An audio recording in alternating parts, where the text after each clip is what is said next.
Students आज हम पढ़ेंगे टेंस और जैसे हम ऐसे लिख लेते हैं टाइम एंड टेंस। जब छोटे थे हम तो हमें टेंस ऐसे पढ़ाया जाता था कि टेंस जो है उसकी हिंदी बता दी हमें कि काल होता है और काल का मतलब क्या बता दिया जाता था कि टाइम होता है, टाइम यानी कि समय। अब क्योंकि ये अप्रोच गलत है और क्योंकि हमारी अप्रोच गलत थी इसलिए टेंस को पूरी तरह से समझने में हमेशा हमें क्या रही, प्रॉब्लम रही, डिफिकल्टी रही। अब अगर हमें टेंस ठीक से समझना है तो हमें देखना होगा कि एक्चुअली टेंस होता क्या है। हम तभी सीख पाएंगे जब हम समझ पाएंगे कि टेंस है क्या। उसके लिए सबसे पहले हम जानते हैं कि टेंस होता क्या है। टेंस के दो पहलू हैं। टेंस दो पहलुओं में हम सीखेंगे। इसके दो रूप एक तरह से हम कह सकते हैं। पहला पहलू है टाइम, जो कि हमें सही बताया गया। टेंस में हम टाइम को पढ़ते हैं और कैसे पढ़ते हैं, पास्ट टेंस, प्रेजेंट टेंस और फ्यूचर टेंस। ये बिल्कुल ठीक है, लेकिन दूसरा जो इसका इंपॉर्टेंट पहलू है वो है आस्पेक्ट। अब ये आस्पेक्ट क्या होता है, पढ़ा हमने सब कुछ है, लेकिन परेशानी क्या थी कि हमने सिर्फ उसे याद करने के मकसद से पढ़ा। हमने कभी ये नहीं पढ़ा कि ये एस्पेक्ट आए कहां से। अगर हमें ये मालूम होता कि एस्पेक्ट को बनाने के पीछे मोटिव क्या था तो सीधी सी बात है, हमें आसानी से समझ में आ गया होता कि दरअसल ये पूरा टेंस एक्चुअली है क्या, ये हमसे क्या कहना चाह रहा है। जैसे टेंस हमारे हो गए, एक हो गया हमारा पास्ट टेंस, वो टेंस जो बीत चुका है ना, ये हमें बताने की जरूरत नहीं, सबको मालूम है। दूसरा प्रेजेंट टेंस जो चल रहा है और तीसरा क्या है, फ्यूचर टेंस जो होने वाला है। टेक्निकली देखा जाए तो फ्यूचर में जो हुआ है वो जो हुआ ही नहीं है तो ऐसा कोई सेंटेंस होना नहीं चाहिए। लेकिन दरअसल फ्यूचर का टेंस क्या होता है, एक प्रोबेबिलिटी होती है, एक प्रोबेबिलिटी होती है, यानी कि संभावना होती है कि ऐसा शायद होगा। अब जैसे मैं कहने लगूं कि भाई कल बारिश होगी, लेकिन इसका मतलब यह है कि होगी का मतलब हो सकती है, हो सकता है ना हो, आशंका लगा है ना।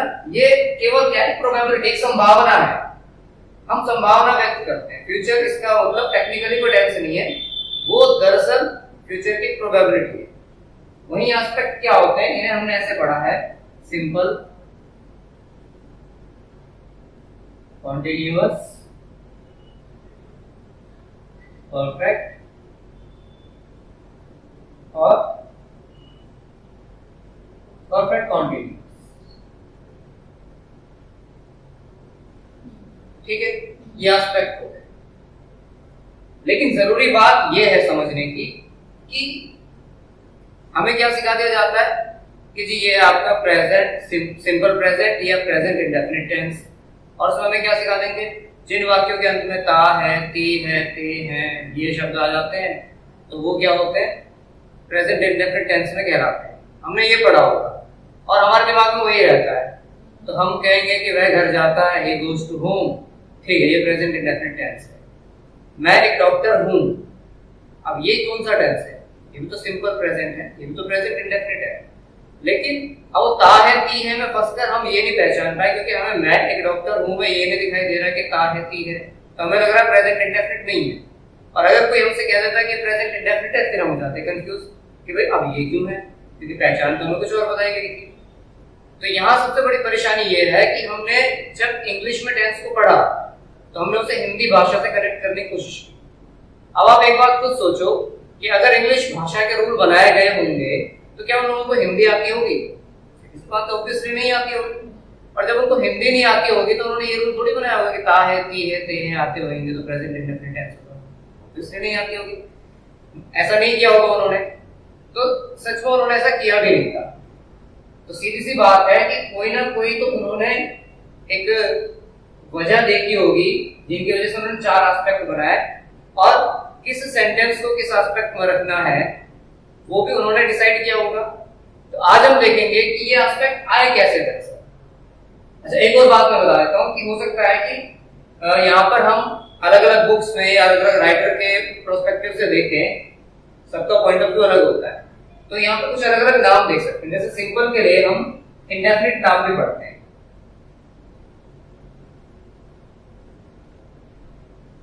इंडेफिनिट और कॉन्टिन्यूअस के लिए हम प्रोग्रेसिव भी पढ़ते हैं। कई जगह आप बुक्स में पढ़ेंगे कि कॉन्टिन्यूअस नहीं दिया रहता, प्रोग्रेसिव दिया रहता है। तो आधार देख लेते हैं कि आखिर किस आधार पर ये एस्पेक्ट बनाए गए थे और फिर कुल मिलाकर हमें 12 टेंस मिले। अच्छा, तो सिंपल टेंस बनाया गया था, उसमें ऐसे सेंटेंसेस को रखे गए थे जो किसी भी टेंस के सिंपल सेंटेंसेस थे। और दूसरे नाम से पता चल रहा है कि वो डेफिनेट का मतलब कोई एक डेफिनेट उसमें बात नहीं थी, उस टेंस में होने वाले साधारण घटनाएं थी। जैसे कि अगर मैं सिंपल प्रेजेंट की बात करूं, प्रेजेंट इंडेफिनिट की, तो उसमें क्या थी, आदतें दिखाने वाले सेंटेंस थे, कुछ रेपिटेटिव टास्क थे, जैसे कि सूर्य पूर्व से निकलता है, पश्चिम में छिपता है, तो ये सब क्या है, रेपिटेटिव टास्क है। यूनिवर्सल ट्रूथ भी कह सकते हैं, यूनिवर्सल ट्रूथ भी किस में आते हैं, प्रेजेंट इंडेफिनिट में आते हैं। तो ये अलग तरह से डिसाइड किया गया कि हम प्रेजेंट इंडेफिनिट में ये रखेंगे। अब आप मुझे एक बात बताइए, यूनिवर्सल ट्रूथ में सिर्फ प्रेजेंट इंडेफिनिट में रख सकता हूँ, पास्ट में नहीं रख सकता। अगर मैं ये कहने लगूं कि सूर्य पूर्व में निकलता है, तो ये एक यूनिवर्सल ट्रूथ है। और अगर मैं पास्ट में बनाने लगूं कि सूर्य पूर्व में निकलता था, इसका मतलब ये कि उसने किसी और दिशा से निकलना शुरू कर दिया। तो सीधी सी बात है, यूनिवर्सल फैक्ट अगर मैं ये कहने लगूं कि यूनिवर्सल फैक्ट तीनों में आएंगे तो नहीं आएंगे, सिर्फ प्रेजेंट में आएगा। तो किसी भी टेंस के जो सिंपल सेंटेंस है, साधारण वाक्य है, वो कहां पर आए, जो इंडेफिनिट है वो आ गए हमारे सिंपल वाली कैटेगरी में। किस एस्पेक्ट, कॉन्टिन्यूअस का मतलब या प्रोग्रेसिव का मतलब जो चल रहा है, यानी जहां पे काम जारी है। जैसे कि वह घर जा रहा है, तो इसका मतलब यह है कि घर जाने का काम उसका पूरा नहीं हुआ, यानी वो घर पहुंचा नहीं है, लेकिन उसने जाने का काम शुरू कर दिया है और इन बिटवीन वो कहीं पर है और अभी भी जा रहा है, तो ये काम प्रोग्रेसिव है ना, मतलब वो काम चल रहा है। तो जहां पर काम अभी चल ही रहा है, पूरा नहीं हुआ है, तो वो कहां पर आ गए, कंटिन्यूअस में। कंटिन्यूअस का मतलब क्या होता है कि जो कंटिन्यू है। प्रोग्रेसिव का मतलब जो भी प्रोग्रेस में है, कंप्लीट नहीं हुआ है। वही परफेक्ट का मतलब होता है कि जहां पर काम कंप्लीट हो गया, जैसे वह घर पहुंच चुका है ना, जो अब घर जा रहा है वो कभी तो घर पहुंचेगा, तो जब वो घर पहुंच गया तो घर जाके क्या कहेगा कि मैं घर पहुंच गया। तो यहाँ पर वो जाने का काम जो है वो पूरा हो गया। तो जब कोई काम पूरा हो जाए, ऐसा सेंस किसी सेंटेंस में हमें दिखाई दे रहा है, तो सीधी सी बात है कि वो किस एस्पेक्ट में जाएगा, वो जाएगा परफेक्ट में। यही परफेक्ट कंटीन्यूअस में क्या होता है, इसमें परफेक्ट भी दिखाई दे रहा है हमें और हमें कंटीन्यूअस भी दिखाई दे रहा है, यानी कि हमें काम पूरा होता हुआ भी दिखाई देगा और कंटीन्यूअस के हिसाब से वो अधूरा भी रहेगा। जारी का मतलब अधूरा। तो क्या पहचान हमें बता दी जाती है कि इसमें आधा काम हो चुका होता है और आधा काम नहीं हुआ होता। अब सोच लिए एक सेंटेंस में ले रहा हूं कि वह 5 साल से यहां रह रहा है, अगर इसमें आधा काम हुआ है तो इसका मतलब 5 साल और रहना, उसे आधा ही काम हुआ है, तो जो 4 साल से रह रहा है वो परफेक्ट कंटीन्यूअस में नहीं आएगा। नहीं, ऐसा नहीं। दरअसल कंटीन्यूअस टेंस और परफेक्ट कंटीन्यूअस टेंस एक ही टेंस है, इसमें भी काम जारी है, इसमें भी काम जारी है। फर्क कहां है? अब आप कहेंगे कि भाई जब ये एक ही है तो अलग बनाने की जरूरत क्या पड़ी? जब जरूरत पड़ी तभी तो ये नया एस्पेक्ट दिया गया। जरूरत ये थी क्योंकि इसमें दिया रहता है हमें टाइम, कि काम कितने समय से हो रहा है। अब वो काम पॉइंट ऑफ टाइम है या पीरियड ऑफ टाइम है, ये तो आगे की बात है, जब हम किसी परफेक्ट कंटीन्यूअस टेंस को पढ़ेंगे वो तो तब की बात है। लेकिन इसमें क्या दिया रहेगा, हमें समय दिया रहेगा। वह घर जा रहा है, इसमें कोई समय नहीं दिया, तो कंटीन्यूअस है यानी प्रोग्रेसिव है। लेकिन अगर ये कहा जाता है कि वह 5 मिनट से घर जा रहा है या वह 2 घंटे से पढ़ रहा है, तो यहाँ पर काम अभी चल रहा है, काम जारी है, पढ़ाई हो रही है, लेकिन साथ साथ क्या दे दिया, 2 घंटे का समय। या वह सुबह से खेल रहा है, अब ये जरूरी नहीं कि घंटों में टाइम दिया जाए, सुबह भी तो एक टाइम है, तो सुबह से पढ़ रहा है तो इसका मतलब कुछ टाइम दे दिया और उतने टाइम से वो काम अभी भी कंटिन्यूअस है, जारी है, प्रोग्रेसिव है। तो यहाँ पर वो आएंगे कंटिन्यूअस टेंस जो प्रोग्रेशन में तो है, लेकिन साथ ही साथ क्या दिया रहेगा, हमें टाइम दिया रहेगा। अब अगली बात आती है कि चलो ठीक है, हमें ये पता चल गया व्हाट इज टेंस। टेंस क्या दिखाएगा, हमें टाइम को दिखाएगा और हमें 4 एस्पेक्ट देगा। तो इस तरह से टोटल हमारे पास 12 टेंस बनेंगे। क्या बनेंगे, जैसे past indefinite tense, past continuous tense, past perfect tense, past, perfect continuous tense, इस तरह से प्रेजेंट के भी ये चार और फ्यूचर के भी ये चार टेंसेस बन जाएंगे। अब अगली बात जो दिमाग में आनी चाहिए वो ये है कि चलो ठीक है, ये हमने सेंटेंसेस क्या कर लिए, कैटेगराइज कर लिए, हमने बांट तो लिया है ना, हमने बांट तो लिया कि भाई ये वाले सेंटेंस इस वाले टेंस में और इस टेंस के इस एस्पेक्ट में हम रखेंगे। चलो कैटेगराइज कर दिया, 12 कैटेगरीज बना दी। अब अगली जो परेशानी हमारे सामने है वो ये है कि हम उन्हें अलग कैसे बनाएंगे। सपोज दैट जैसे हमने एक मूवी देखी होगी आपने, पीके मूवी, तो वो क्या, वो 4 लोगों को एक सीन में लेकर आता है, वो कहता है कि देखो जरा इन्हें, आप इन्हें देखकर बताओ कि इनका धर्म क्या है ना। तो हमने क्या कर रखा है, हमने हर एक धर्म की एक पहचान बना रखी है। पगड़ी है, दाढ़ी है तो सिख है, वो अगर दाढ़ी है तो वो मुस्लिम है, इस तरह से। अगर उसने जनेऊ डाल रखा है और भगवा वस्त्र पहन रखा है तो वो हिंदू है। तो हमने क्या कर रखा है, अपने कपड़ों से, अपने वेशभूषा से, अपने रहन सहन से हमने अपने दिमाग में एक तस्वीर बना रखी है। या यूं कह लो कि ये काफी हद तक सही भी है ना। हमने उन्हीं पहचान से तो अपने आप को अलग किया है। किसी भी धर्म ने अपने आप को अलग करने के लिए अपनी पहचान बनाई। ऐसी ही पहचान इन एस्पेक्ट को कैसे दी गई होगी, तो उसके लिए जो जरूरी था वो मैं यहाँ लिखता हूँ आपके लिए। अब एक बात, अगर आपने वर्ब ठीक से पढ़ा है तो आपको ये, जब आपने हेल्पिंग वर्ब या ऑक्सिलरी वर्ब्स पढ़ी होगी, तो ऑक्सिलरी वर्ब्स क्या होती हैं, ये वो वर्ब्स होती हैं जो किसी सेंटेंस में मेन वर्ब की हेल्प करती हैं। हेल्पिंग वर्ब का मतलब जो हेल्प करे, तो मेन वर्ब की हेल्प करती है क्या करने में, टेंस बनाने में। तो अगर टेंस बनेगा तो सीधी सी बात है, कौन टेंस बनाएगा, मेन वर्ब, लेकिन हेल्प कौन करेगा, हेल्पिंग वर्ब यानी ऑक्सिलरी वर्ब। तो यहाँ पर 2 बातें इंपॉर्टेंट हो जाती है, एक हो जाती है हेल्पिंग वर्ब, एक हो जाती है मेन वर्ब।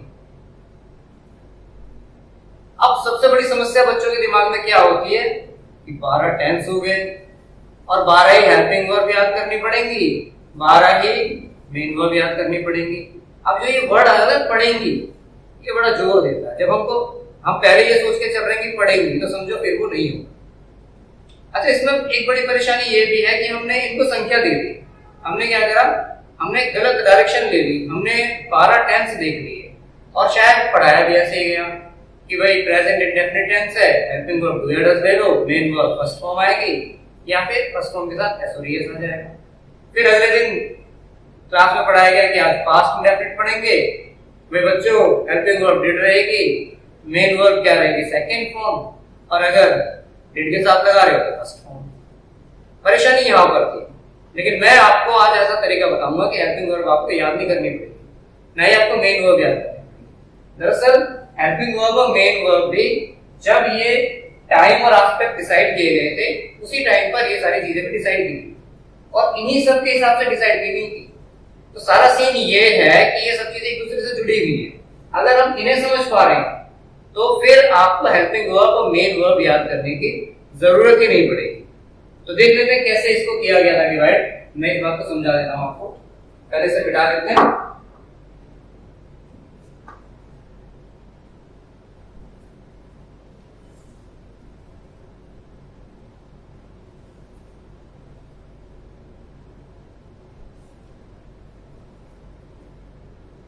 तो देखिए, सबसे पहले बात करते हैं हम एस्पेक्ट को लेकर के, और फिर जाएंगे हम टाइम में। तो एस्पेक्ट क्या थे हमारे पास, अब मैं वही नाम लिख रहा हूं जिन नाम से हमने इन्हें हमेशा जाना है।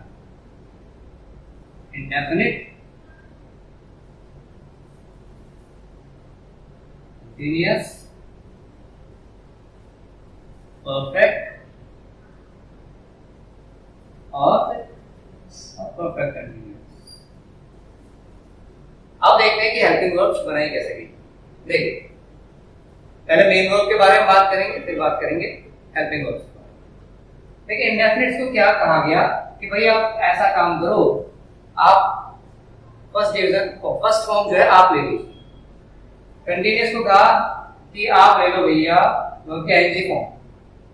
अब जहां जहां आपको कंटीन्यूअस दिख रहा है, कंटीन्यूअस का मतलब क्या है, अगर आपको प्रोग्रेशन दिखानी है, आपको निरंतरता दिखानी है, काम जारी दिखाना है, तो इसका मतलब ये काम किसको दे दिया, आईएनजी। आईएनजी की ड्यूटी ये है कि आप कंटीन्यूअस दिखाओगे, ठीक है।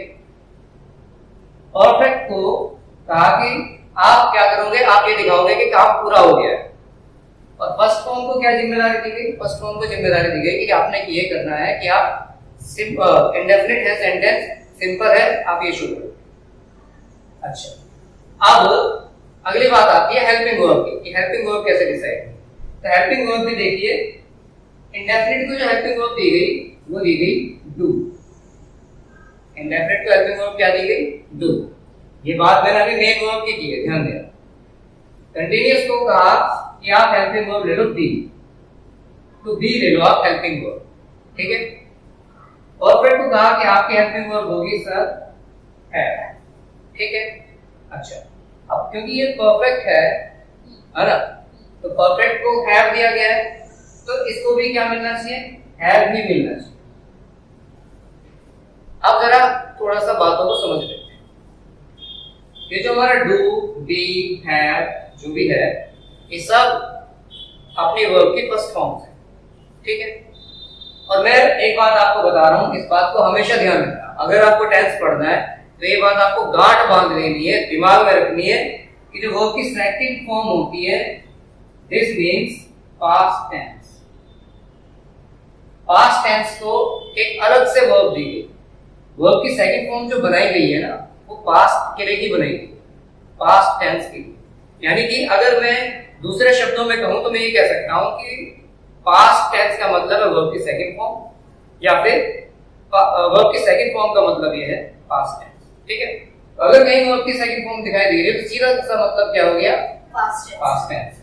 अच्छा, तो अगर मान लीजिए, क्योंकि ये तो सभी को मैंने ले दिया, अभी मैंने यहाँ पर टाइम तो लिया नहीं, मैंने तो केवल एस्पेक्ट लिए। अगर मुझे टाइम लेना है तो फिर मुझे सेकंड फॉर्म की भी जरूरत पड़ेगी, और यहाँ पर मेरे पास फर्स्ट फॉर्म है, तो सीधी सी बात है मुझे इनकी सारी फॉर्म्स जान लेनी होगी। तो हम जान लेंगे। देखिए, डू की जो फर्स्ट फॉर्म है वो डू होती है, लेकिन सेकंड फॉर्म इसकी डिड होती है। ऐसे बी की प्रेजेंट फॉर्म बी है, लेकिन इसको प्रेजेंट फॉर्म में इज एम आर के रूप में लिखा जाता है, ठीक है। और अगर पास्ट में देखा जाए तो ये हो जाता है was and were। वही हैव की सेकंड फॉर्म होती है बच्चों had, इसकी भी सेकंड फॉर्म क्या हो जाएगी? had। आप समझते हैं? देखिए, अगर मुझे प्रेजेंट इंडेफिनिट टेंस बनाना है, प्रेजेंट इंडेफिनिट टेंस बनाना है, तो स्ट्रक्चर ये होता है कि हेल्पिंग वर्ब और मेन वर्ब एक साथ काम करेंगे। तो अब यहाँ पर अगर आपने प्रेजेंट इंडेफिनिट टेंस पढ़ा होगा तो वहां पर एक चीज देखिए, सारी चीजें मिलकर ही काम करेंगी। ये नहीं कि सारे नियम यही बना दिए गए, कुछ नियम हर एक के लिए अलग अलग बने थे, तो फॉलो सारे नियम को करना पड़ेगा। तो एक भी रूल की जो क्या कहेंगे गरिमा डिफाइन ना हो, इसलिए सारे रूल्स को साथ में मिला करके ये रूल्स बने। सीधी सी बात है, इंग्लिश एक बहुत ही टेक्निकल भाषा है, तो इस टेक्निकलिटी को हर पॉइंट ऑफ व्यू में से देखा गया, हर तरह से हर एंगल से चेक किया गया, तब ये रूल्स बनाए गए। ऐसे नहीं कि कुछ भी कहीं से लगा दिया। अगर हमने उस टेक्निकलिटी को समझ लिया तो समझो हमने भाषा को ही समझ लिया। ये भाषा इसीलिए इतनी सुंदर है क्योंकि बहुत ही टेक्निकल भाषा है, और जिस तरह से मैथ की प्रैक्टिस करते हो उसे समझ के सीखते हो, इसीलिए अगर समझ के सीखोगे तो सटीक सीख पाओगे। और अगर ऐसे ही रट के सीखना चाह रहे हो तो फिर सीधी सी बात है कि जो आज तक 20 साल तक, 18, 20, 22, 30 साल तक जो नहीं सीख पाए, तो फिर आगे आने वाली जिंदगी में भी हम सीख नहीं पाएंगे। और फिर एक और बात मैं बता, ये इतनी बेसिक बातें हैं कि इनकी जरूरत 6th क्लास में भी पड़ती है। तो अगर 6th क्लास का बच्चा भी सीखना चाहता तो ये वीडियो उसके लिए भी सीधी सी बात है, क्योंकि स्कूल में जो हम पढ़ते थे अगर वो कामयाब होता तो सीधी सी बात है कि आज हम ये वीडियो नहीं देख रहे होते, या फिर जहां भी हम कोचिंग में पढ़ रहे हैं वहां पर हम इतनी महंगी फीस दे करके हम इस सब्जेक्ट को सीखने रहे होते हैं, क्योंकि स्कूल में हमने जिस सब्जेक्ट को 12 साल दिए और वो हमें नहीं आया, तो सीधी सी बात है कहीं ना कहीं थोड़ी सी प्रॉब्लम तो, या यूं कह लो कि बहुत ज्यादा प्रॉब्लम तो थी। तो अगर वो प्रॉब्लम छोटा बच्चा अभी से सुधारने लगे तो फिर आगे उसको प्रॉब्लम ही नहीं आएगी। तो 6th क्लास से ऊपर तक अगर किसी भी क्लास का बच्चा देखेगा तो सीधी सी बात है ये इसके लिए इन्फॉर्मेटिव है। और कंपटीशन में तो कितना बड़ा कंपटीशन हो, इससे बाहर कुछ आ ही नहीं सकता, क्योंकि भाषा के रूल थोड़ी बदल जाएंगे कि भाई ये बैंक का एग्जाम है तो आपके लिए रूल अलग है भैया, आप एसएससी का एग्जाम दे रहे हो ठीक है आपके लिए रूल अलग है, ऐसा तो नहीं है। रूल तो सबके लिए रूल ही है। तो आप चाहे जीडी का पेपर दो, चाहे सीजीएल का पेपर दो, चाहे आप कैट के एग्जाम में बैठो या सीसेट में बैठो, रूल्स तो सबके लिए सेम ही रहेंगे। वहां तो रूल्स बदलने से रहे, लेवल ही तो बदल सकता है कि भाई वहां पे थोड़ा सा अच्छा क्वेश्चन पूछ लेगा, यानी कि मुश्किल रूल का। और अगर आप जीडी का या दिल्ली पुलिस हेड कांस्टेबल दे रहे हो तो वहां पे थोड़ा आसान सा रूल वाला पूछ लेगा जो सबको ही पता होता है। इतना ही तो फर्क होगा, बाकी रूल तो सेम रहेंगे, भाषा थोड़ी बदल जाएगी। तो जरा देखो, अब उन सारी चीजों को हम कंबाइन करते हैं। अब पास्ट इंडेफिनिट ये कहता है कि एस और ईएस लगाओ फर्स्ट फॉर्म में, और वो भी अगर सिंगुलर है, प्लूरल में आप फर्स्ट फॉर्म लगाओ। तो इसलिए कहते हैं कि जब प्लूरल होता है तो हेल्पिंग वर्ब टू आती है, क्योंकि हमें क्या सिखाया गया था कि वहां पर फर्स्ट फॉर्म लगानी है। फर्स्ट फॉर्म क्या होती है? डू। और अगर वो सिंगुलर है तो उसमें ईएस लगा दो। एस या ईएस लगाने के लिए कहते हैं, लेकिन डू के साथ ईएस रखते थे, ईएस लगाएंगे, ये थोड़ी कि डीओएस कर दोगे। तो ये हेल्पिंग वर्ब बन जाती है। अब देखो, ये मैंने याद नहीं कराई, मैंने आपको बताया कि ये क्यों आई। तो ये दरअसल टेक्निकली बनाई गई थी, ऐसे नहीं कि भाई कोई एक जानवर इंसान ने ढूंढा, आज से इसका ही नाम होगा, आज से इसका ही नाम होगा। फिर क्यों जरूरत पड़ी बाद में साइंटिफिक नाम देने की? क्योंकि सीधी सी बातें कंफ्यूजिंग थी। अलग अलग भाषा में सबने अलग नाम दे दिए। तमिल में कुत्ते को नाई कहते हैं, संस्कृत में श्वान कहते हैं, इंग्लिश में डॉग कहते हैं, हम कुत्ता कहते हैं, कोई कुछ कहता है। तो इसलिए जरूरत पड़ी उनको साइंटिफिक नाम देने की, ताकि कंफ्यूजन ना हो। ज्ञान जो बटे वो सब में बराबर बटे, सबको बराबर समझ में आ जाए। अगर यही पास्ट में चला जाएगा, अब देखो डू डज आ गया और फर्स्ट फॉर्म आ गई, तो डू डज के साथ क्या आती है? प्रेजेंट इंडेफिनिट फर्स्ट फॉर्म आती है। मैंने तो नहीं लगाई, इनको यही ड्यूटी दे रखी है ना, तो हम इनकी ड्यूटी जब इनसे पूरी करवाएंगे तो हेल्पिंग वर्ब मेन वर्ब अपने आप आ जाएगी। अगर आपका ये पास्ट इंडेफिनिट होता तो आप क्या कर रहे होते? हेल्पिंग वर्ब डिड लगा रहे होते। क्यों लगा रहे होते डिड?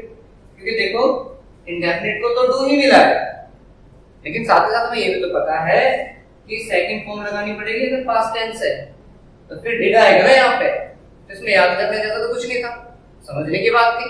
अगर मुझे ये मालूम है कि डू की सेकंड फॉर्म डिड होती है, आ गई ना डिड अपने आप, इसमें याद करने जैसा कुछ नहीं है।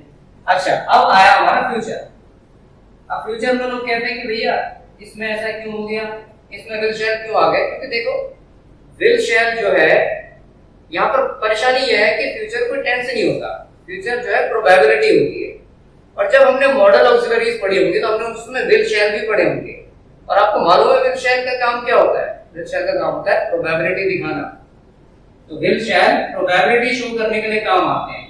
ये अलग बात है कि मॉडर्न इंग्लिश में शैल को हटाते जा रहे हैं और आई के साथ और बी के साथ भी हम विल लगाते हैं, लेकिन क्योंकि ये रूल है तो हमें सीखना तो पड़ेगा ही। जब ग्राम इसको इंग्लिश से ही हटा देंगे तब कहेंगे कि शैल नहीं होता, और अभी फिलहाल तो हमें पढ़ना पड़ेगा कि आई के साथ और बी के साथ हम शैल लगाते हैं। लेकिन देखिए इनका काम क्या है? इनका काम प्रोबेबिलिटी दिखाना है, यानी अगर कहीं फ्यूचर टेंस आएगा तो सीधी सी बात है प्रोबेबिलिटी होगी, और अगर प्रोबेबिलिटी होगी तो विल और शैल तो आएगा ही। और फिर क्या आएगा? इंडेफिनिट है तो वर्ब की फर्स्ट फॉर्म आएगी। तो ये तो सिखाया जाता था कि विल शैल के साथ क्या आएगा? फर्स्ट फॉर्म आएगा। इस चीज को याद रखना पड़ेगा कि भाई विल शैल का काम क्या है? फ्यूचर को दिखाना या प्रोबेबिलिटी को शो करना। अच्छा, ये बात हुई इंडेफिनिट की। अगर मैं इन्हीं में कंटीन्यूअस टेंसेस की बात करूं, ठीक है, प्रेजेंट, पास्ट और फ्यूचर के कंटीन्यूअस टेंस को देखेंगे। अब देखिए जरा, हेल्पिंग वर्ब के लिए हमें क्या लगाना पड़ेगा? Is and are. तो यहाँ पे आ गया आपका इज एंड आर। प्रेजेंट में, पास्ट में क्या आएगा? Was and were. फ्यूचर में तो आपका विल शैल तो आता ही है, ठीक है। लेकिन क्योंकि विल शैल के साथ हम इन्हें नहीं लगा सकते, तो विल शैल के साथ हम क्या लगा रहे होते हैं? यहाँ पे ये लगा रहे होते हैं। और इन सभी के साथ आता क्या है वर्ब की? First form ING. वर्ब के आईएनजी फॉर्म। तो देखो ये सारे के सारे तो ऐसे हो गए थे यार, थोड़ा सा ध्यान देने की बात थी। अब आ जाते हैं परफेक्ट। परफेक्ट का काम क्या है? देखिए प्रेजेंट में आता है हैव, लेकिन हैव जो ये हमारी वर्ब है, एक मॉडल ऑक्सिलरी है, प्राइमरी ऑक्सिलरी है, सॉरी। इसकी खासियत ये है कि ये सिंगुलर और प्लूरल में अलग अलग होती है। तो सिंगुलर में ये इसका सिंगुलर फॉर्म होता है हैज और प्लूरल फॉर्म होता है हैव। भले इसकी फर्स्ट फॉर्म ये है, लेकिन टेक्निकली ये इसकी प्लूरल फॉर्म भी है, ठीक है। तो हैज और हैव दोनों ही लगाने पड़ेंगे, क्योंकि अगर सिंगुलर सब्जेक्ट हो जाएगा तो वहां हैज लगाना पड़ेगा, क्योंकि हैव तो केवल प्लूरल फॉर्म है, भले ही फर्स्ट फॉर्म है लेकिन प्लूरल फॉर्म भी है।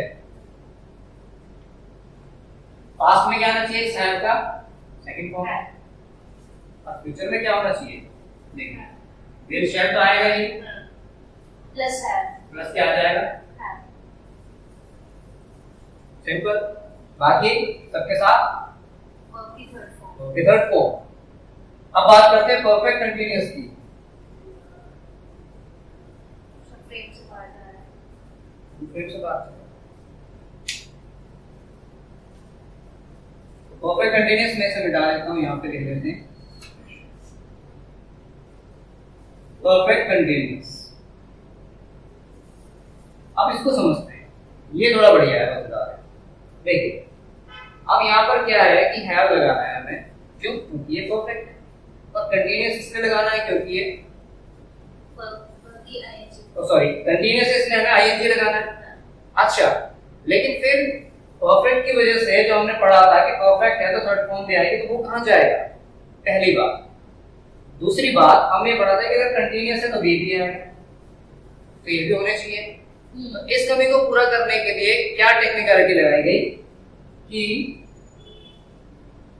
देखिए हैव तो लिया ही गया, बी लेने के लिए देखो हैव के साथ थर्ड फॉर्म लेने थे तो बी कर दिया, और क्योंकि हेल्पिंग वर्ब में बी भी आना चाहिए तो बी ही लिया, और इसको थर्ड फॉर्म के रूप में ले लिया। और मेन वर्ब में क्या दे दिया? आईएनजी। तो देखो बी के साथ आईएनजी कंटीन्यूअस बन गया और हैव के साथ थर्ड फॉर्म भी आ गई, तो सारे रूल सेटिस्फाई हो गए। कुछ भी हमें ऐसा नहीं करना पड़ा जो गलत हो। जितने हमने नियम पहले बनाए थे उन्हीं को फॉलो करके हमने ये हेल्पिंग वर्ब बनाई, जस्टिफाई कर रहे हैं। तो सारे रूल्स को जस्टिफाई हमने किया, बिल्कुल सही। ऐसे यहाँ पर हेड हो गया, ये हेड तो आता ही है, बी हमें लेना पड़ेगा क्योंकि हमें बी भी चाहिए और थर्ड फॉर्म भी चाहिए, और बाकी ING form.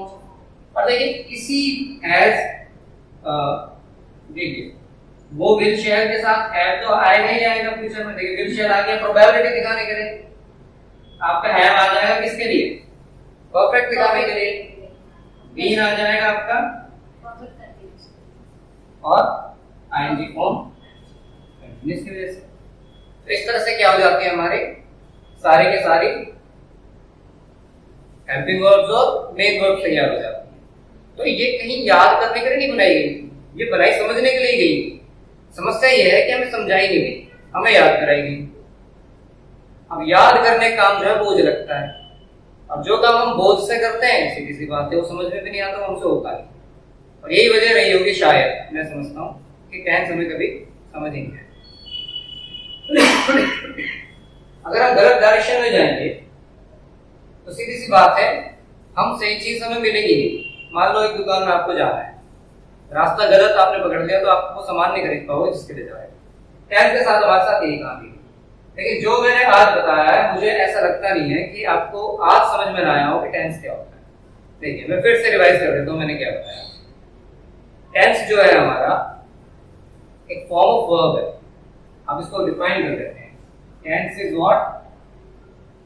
Tense is a form of verb. Tense is not time.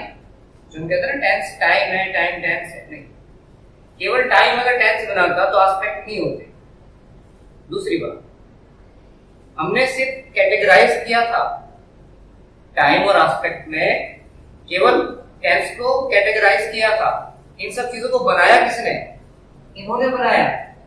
अभी हमने एक बड़ा डिस्कशन किया, यही तो समझा कि कैसे फॉर्म ऑफ वर्ब टेंस बना रही है।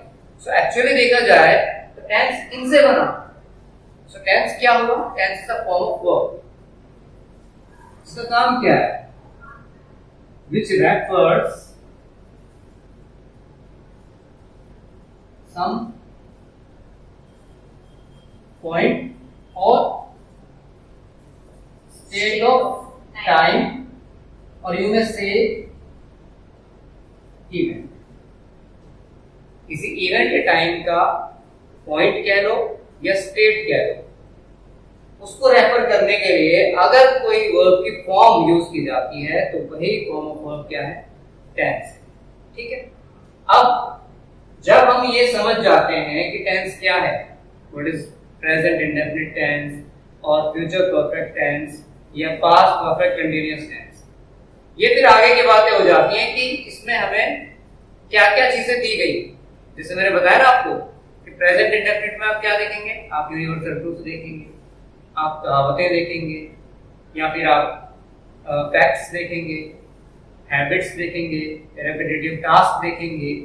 अगर ये सारी चीजें हैं इसका मतलब प्रेजेंट इंडेफिनिट टेंस। वहीं जब आप पास्ट के बारे में बात करेंगे तो पास्ट में आपको क्या दिखाई देगा? इन सब में से कहावतें एक तो पास्ट टेंस में नहीं होती तो प्रोवर्ब्स बन जाएंगे। यूनिवर्सल ट्रूथ पास्ट में नहीं हो सकते, वो मैंने शुरू में बता दिया क्यों नहीं हो सकते, क्योंकि अगर पूरब से निकलता था सूरज तो इसका मतलब वो फैक्ट आज नहीं रहा, वो यूनिवर्सल ट्रूथ ही नहीं है। यूनिवर्सल ट्रूथ ये है कि जो कल भी ऐसा ही था, आज भी ऐसा ही और हमेशा ऐसे ही रहेगा, उसे कहते हैं यूनिवर्सल। तो ऐसे ही हर एक टेंस को जब हम पढ़ रहे होंगे आगे तो हमें सीखेंगे कि क्यों इस टेंस में इसको अलग किया गया और इसमें क्या क्या चीजें हमें देखनी होगी। अगर हम अभी ये देखना शुरू करेंगे कि चुका है, चुकी है, चुके हैं, आ गया तो प्रेजेंट परफेक्ट टेंस होगा, तो फिर हम गलत डायरेक्शन में। आपको आगे से क्या देखना है कि अगर प्रेजेंट में है और काम पूरा होता हुआ दिख रहा है तो आप कहेंगे परफेक्ट टेंस है ना। परफेक्ट टेंस का काम क्या है कि काम पूरा हो गया। तो इस डायरेक्शन को हमें छोड़ के आप सही डायरेक्शन अगर हम पकड़ेंगे तो हमें आसानी से पहचान में आएगी। अच्छा, कई लोगों को ये प्रॉब्लम क्या होती है कि सर मुझे रूल्स याद है और जब मुझे मालूम होता है कि ये किसी पर्टिकुलर टेंस में है तो आराम से ट्रांसलेट कर पाता हूं। लेकिन अगर रैंडम कोई सेंटेंस दे दिया जाए तो मुझे सबसे बड़ा इशू ये आता है कि मुझे ये नहीं पता चलता कि टेंस कौन सा। तो मुझे लगता है कि ये प्रॉब्लम शायद अब आपको रहेगी नहीं, वो तो मैंने आपकी सॉल्व कर दी होगी कि कौन सा टेंस होगा। क्योंकि अगर आप इन सारी बातों को ध्यान में रखेंगे कि सिंपल में कौन से टेंस आते हैं, कंटीन्यूअस का मतलब क्या है, परफेक्ट का मतलब क्या है, परफेक्ट कंटीन्यूअस का मतलब क्या है, तो आपने उसका एस्पेक्ट पकड़ लिया। और मुझे लगता है टाइम पकड़ने में किसी को प्रॉब्लम होती नहीं होगी, है ना। टाइम तो आसानी से समझ में आ जाता होगा कि प्रेजेंट है, पास्ट है या फ्यूचर है। तो अगर इन सारी बातों को ध्यान रखोगे तो चाहे आपका सेंटेंस इंग्लिश में, ऐसे इंग्लिश में पहचानना थोड़ा आसान होता है क्योंकि हेल्पिंग वर्ब मेन वर्ब होते हैं तो वो खुद ही बता रहे होते हैं। अदरवाइज सेकंड फॉर्म होगी तो पास्ट दिख जाएगा, एस और यस होंगे तो प्रेजेंट इंडेफिनिट दिख जाएगा। तो इंग्लिश में नहीं होती, लेकिन हिंदी में कई बार प्रॉब्लम होती है। और हमारे साथ एक इश्यू ये भी होता है कि क्योंकि हम हिंदी में सोच रहे होते हैं तो हमें उसे हिंदी में ही पहचानना भी होता है। तो ये चीजें धीरे धीरे क्या सुधर जाएंगी। पहले हिंदी से शुरू करेंगे और फिर चीजों को जब हम इंग्लिश में ही सोचने लगेंगे तो सीधी सी बात है उसे आप ये मान लीजिए कि आपको इंग्लिश आने लगी है। देखो, पूरी भाषा किसी को पूरी जिंदगी में तो आती नहीं, लेकिन इसका मतलब ये नहीं है कि हम उसे सीखेंगे। तो आज के लिए इतना ही काफी है। बाकी इस टॉपिक को हम कंटिन्यू करेंगे, एक अच्छा और काफी बड़ा टॉपिक है। लेकिन इस बात की गारंटी है कि ये टॉपिक इतने अच्छे से आपको तैयार कराया जाएगा कि फिर आपको कहीं और भटकने की जरूरत नहीं पड़ेगी, या कहीं और से सीखने की जरूरत नहीं पड़ेगी। पूरा परफेक्ट सही तरीके से स्टेप बाय स्टेप सही जो मैनर होता है, ये नहीं कि हमने कोई भी कहीं से भी कुछ भी पहचान उठा दी। जो टेक्निकल तरीका है, जो एक्चुअल डेफिनेशन है, उनके साथ चलते हुए हमारे पॉइंट को सीखेंगे और फिर हम अपनी प्रैक्टिस करेंगे।